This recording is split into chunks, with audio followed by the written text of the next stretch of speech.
Bienvenidos a Corresponsales, el programa de France 24 que los invita a dar la vuelta al mundo con nuestra red de periodistas. Yo soy Rosa Pérez Masdeu. Comenzamos. Empezamos en Líbano, donde la crisis humanitaria sigue agravándose pese al alto el fuego.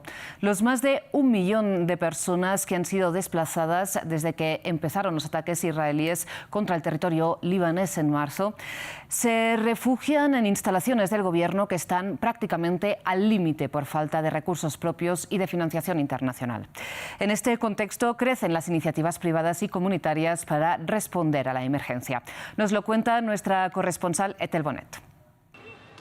Abandonado durante más de 30 años, el antiguo Palacio de Justicia de Sidón se ha convertido hoy en un refugio. Es una iniciativa de Hamed Abu Saher, libanés peruano que ha regresado para ayudar. Aquí viven unas 400 personas desplazadas del sur y de Beirut. Con apoyo de amigos y de la diáspora libanesa, intenta adaptar el edificio para hacerlo habitable. El 90% no tienen casa. ¿A dónde van a ir después? Nosotros no somos un gobierno. Cuando termina la guerra, el alto fuego, ¿qué pasará? Nadie sabe.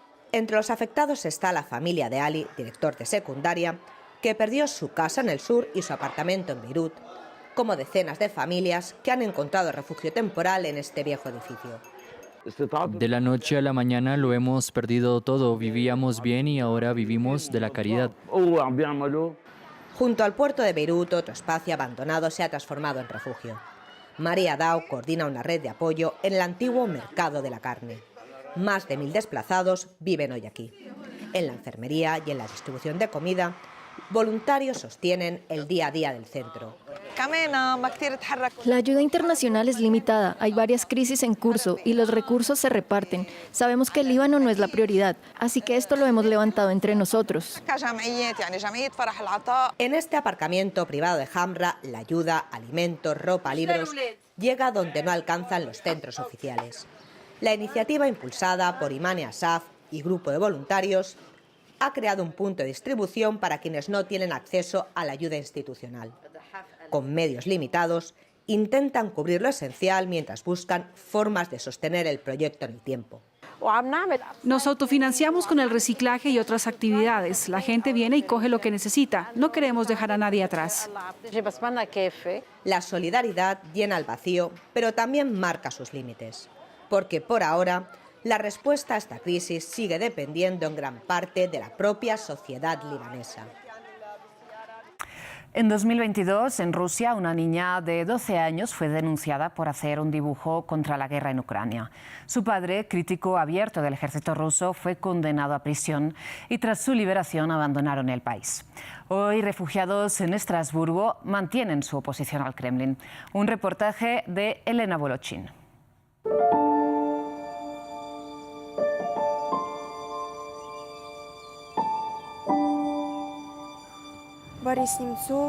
Este es el líder opositor Boris Nemtsov. Estoy dibujando su retrato. Fue asesinado por las autoridades rusas. En Rusia siempre es así. Si te opones a este poder fascista, o te matan o te encarcelan.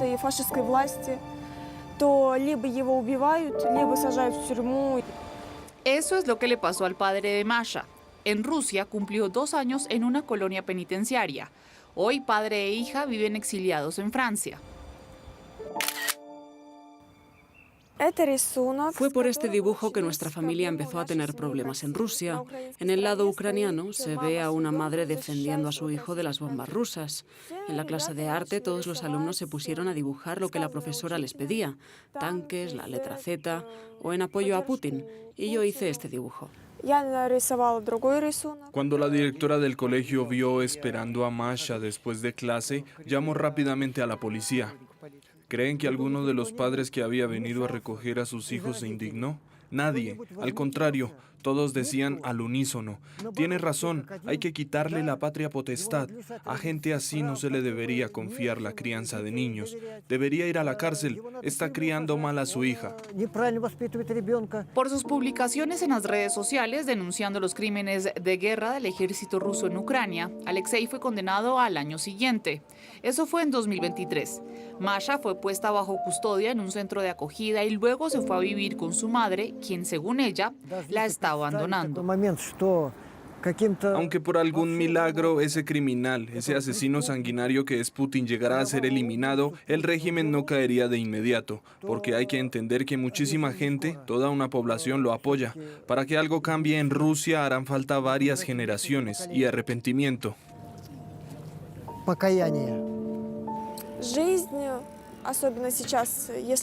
La vida, al menos la mía, en este momento es un poco como un barco arrastrado por la corriente. Todo saldrá bien en el futuro, solo hay que esperar un poco. No tengo ningún proyecto por el momento. Quizá me convierta en una opositora o en una voluntaria. Me gusta ayudar a la gente.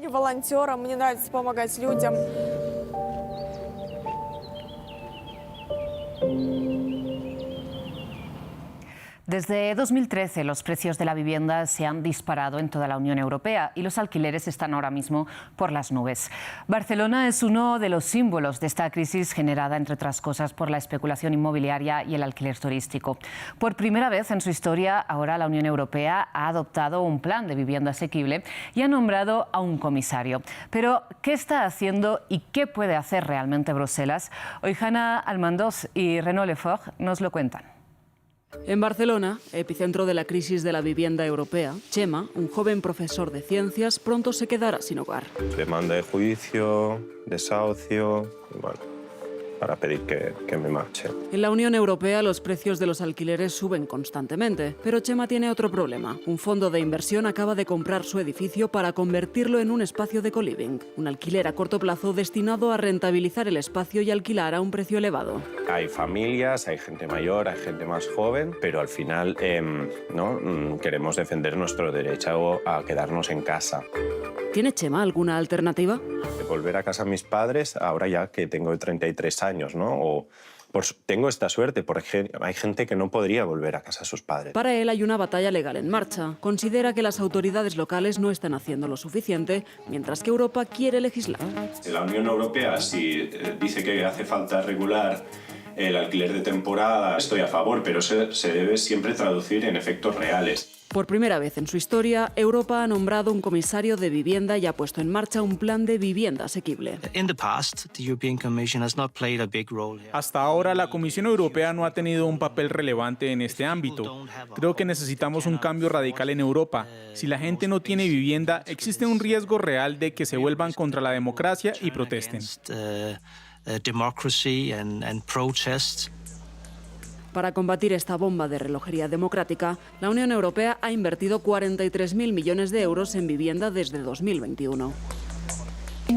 ¿Cuándo terminarán las obras? Mary creo que nos dijo que en junio terminaba. En Igualada, a 1 hora de Barcelona, Elia y Andreu se mudarán a este edificio, una antigua fábrica textil. Basada en un modelo de financiación cooperativa, la renovación está financiada en parte por la Unión Europea. Este proyecto se inició en 2021, cuando un grupo de jóvenes de aquí de la ciudad de Igualada teníamos un poco la inquietud de buscar alguna forma de vivir de forma comunitaria y al mismo tiempo también en un modelo no especulativo. Y esto actualmente es como la alternativa que existe, no es la solución a la crisis de vivienda que existe, pero es una alternativa y nosotros apostamos por esto. Renovar, pero también construir de nuevo.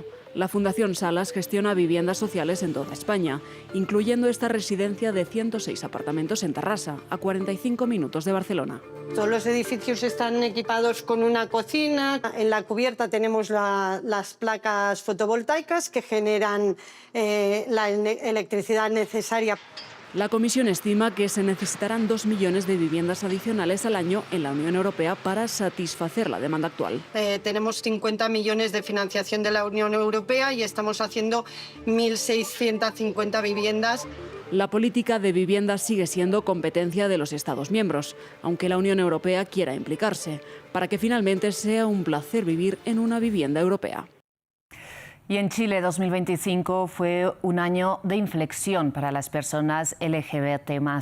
Según el informe de derechos humanos elaborado anualmente desde hace ya 24 años por el Movimiento de Integración y Liberación Homosexual, la discriminación y la violencia homófoba y transfoba creció un 27% el año pasado y la politización de sus derechos es parte de la agenda de la ultraderecha en auge en Chile y en el mundo.